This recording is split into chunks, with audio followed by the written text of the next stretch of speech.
Okay, we're today here at the Maker Faire in Halle. Can you just tell me what are your expressions here? I really like it, and it's amazing to see kids that small doing programming, making games, making crazy things. I really like it, actually. It's Okay. nice. I heard that you're working for the Engage project and you won a prize. Can you just tell me something about your prize and the project you made? So the project is going to be the second part. The prize we won was basically we won a trip to Berlin and a possibility to pitch our project during the conference and to meet. So we were 20 people doing science communication and we met. And that was really great because it's a nice network we're building. And the project I'm doing is called Pint of Science.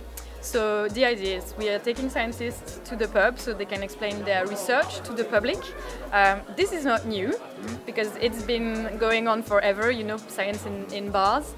But the way we do it is different because we decided to do it a bit like Silbersatz, a festival. And it's during 3 nights. In May, everywhere at the same time. So it started in 3 cities, but last May this year it was in 400 cities at the same time, all over the world. So it means that it starts in New Zealand and then it ends up with coasts, west coast in the US. So that's really cool. And it started locally in which country? So it started in the UK, In 3 cities in the UK, London, Oxford and Cambridge, because it was the strongest one with big universities. And then it started spreading internationally the year after with France and some other countries. Okay, can you just tell me where you're from? I'm from Paris. I'm from Paris. I'm French, okay. as you can tell with my accent. Yeah, it's quite good English. 7 years, I've lived 7 years in London. So okay. This is why, yep. And with the Falling Walls Foundation, is there anything you plan for future? Just taking new projects on the way? I think maybe not with the foundation, but with the network they created, we're already starting to discuss projects together. So I think this is what's going to initiate a really strong network of people like-minded, just in different countries, wanting to do the same thing. So definitely, we just talked this morning with one of them about a project that we could do together. So lots of collaborations.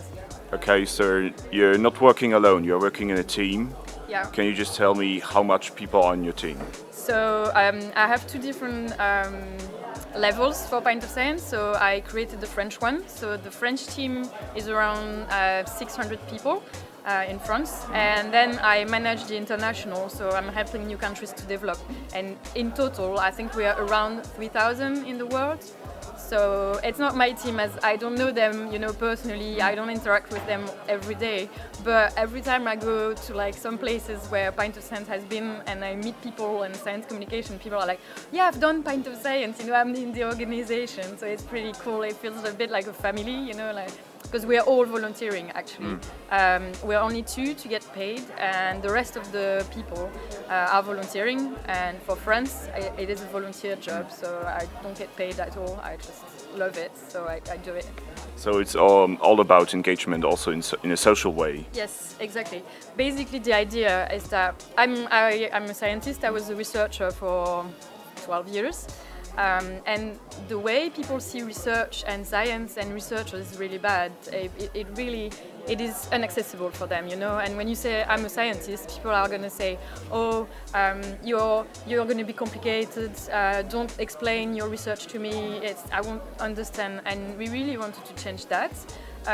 So we don't necessarily want people to exactly have a knowledge when they leave Pint of Science, but we want them to feel like science is cool. They can have a good time with science. So this is the point.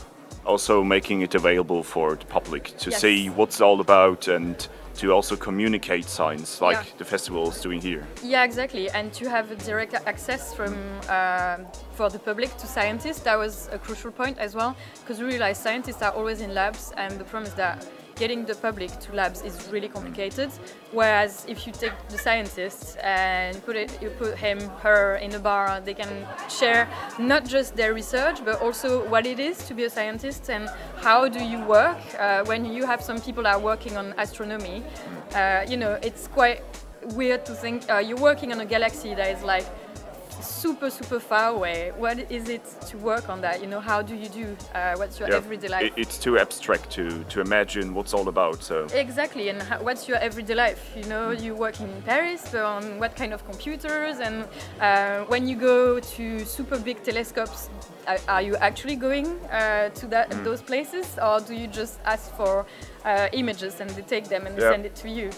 So that's the kind of questions we get, and it's really nice because also we really are trying to have a young scientists, so PhD students, usually talking to those events, because often for science communication, the journalists, the TV, like the science communication thing, they are going to go to the expert, and usually the expert is going to be someone more senior.